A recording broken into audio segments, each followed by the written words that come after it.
नमस्कार, मी Ashwini Bhide, managing director of Mumbai metro rail corporation.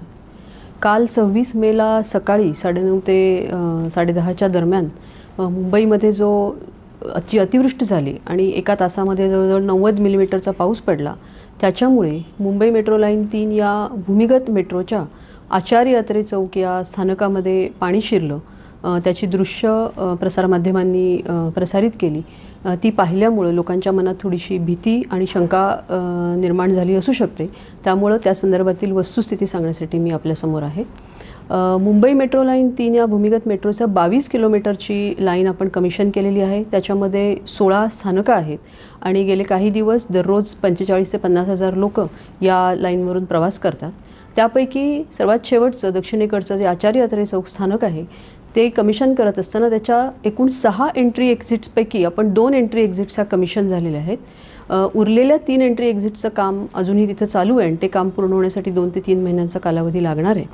त्यापैकी एका एंट्री एक्झिटसाठीचं जे अंडर कन्स्ट्रक्शन एंट्री एक्झिट होती त्याचा पिट होतं, त्याच्या भोवतीची जी स्टॉर्म वॉटर ड्रेन यंत्रणा आहे ती अतिवृष्टीमुळं आणि त्याच्या मागोमाग झालेल्या हायटाईडमुळं ही ओव्हरवेल्म झाली आणि त्या पूर्णपणे भरून गेल्यामुळं त्याच्यातून पाण्याचा विसर्ग जो समुद्रात व्हायला पाहिजे तो न होता तो मेट्रो स्थानकाचं जे अंडर कन्स्ट्रक्शन पिट होतं त्याच्यामध्ये हे पाणी आलं आणि जवळजवळ एका तासाभरामध्ये 11 लाख लिटर पाणी त्या लहानशा पिटमध्ये जमा झालं आणि त्यामुळं त्याला जाण्यासाठी जागा नसल्यामुळे हे सगळं पाणी स्थानकामध्ये आतमध्ये शिरलं।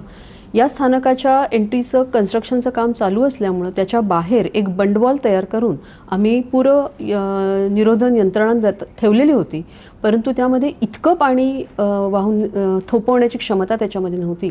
त्यामुळे हे सगळं पाणी त्या बंडवॉलवरून स्थानकामध्ये गेलं आणि प्लॅटफॉर्म आणि कॉन्कोर्स या सगळ्या ठिकाणी ते पाणी गेलं। हे झाल्याबरोबर तात्काळ तिथल्या आपत्कालीन यंत्रणा जी होती ती कामाला लागली। स्थानकामध्ये असलेल्या काही लोकांना बाहेर काढण्यात आलं।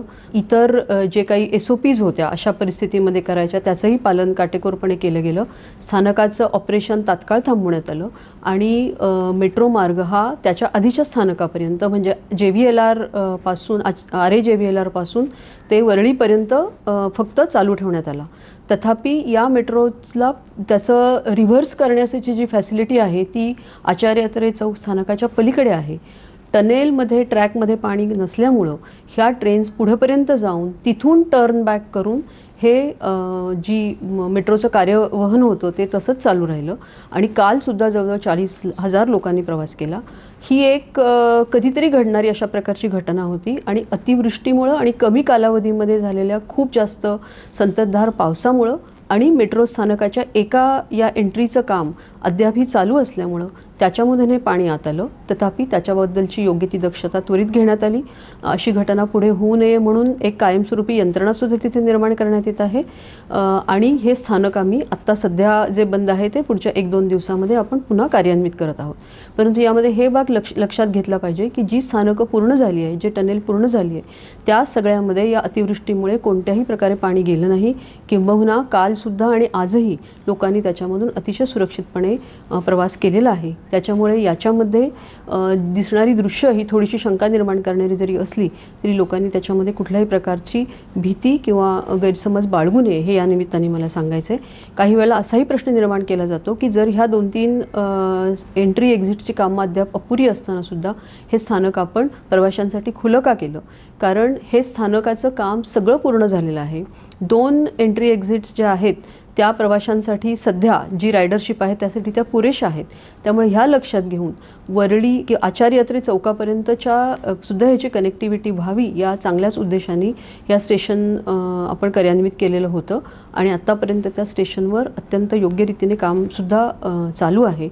यामध्ये पुरेशा अशा प्रकारच्या घटना पुन्हा घडली तर त्यासाठीच्या पुरेशी दक्षता घेऊन या उर्वरित हे जे स्थानक आहे ते पुन्हा आम्ही कार्यान्वित करणार आहोत आणि स्थानकाचं राहिलेलं काम जे आहे जे एंट्री एक्झिटचं ते पुढच्या 2 ते 3 महिन्यामध्ये पूर्ण करून त्यासुद्धा आम्ही प्रवाशांच्या सोयीमध्ये आणणार आहोत। तर ही यंत्रणा अतिशय सुरक्षित आहे याची या निमित्ताने मी ग्वाही देऊ इच्छिते आणि बाकी सर्व उरलेले जो काही मार्गिका आहे ते अत्यंत सुरक्षितपणे आणि नियमितपणे त्याचं कार्यवहन चालू आहे हे या निमित्ताने लोकांपर्यंत पोहोचवू इच्छिते। धन्यवाद।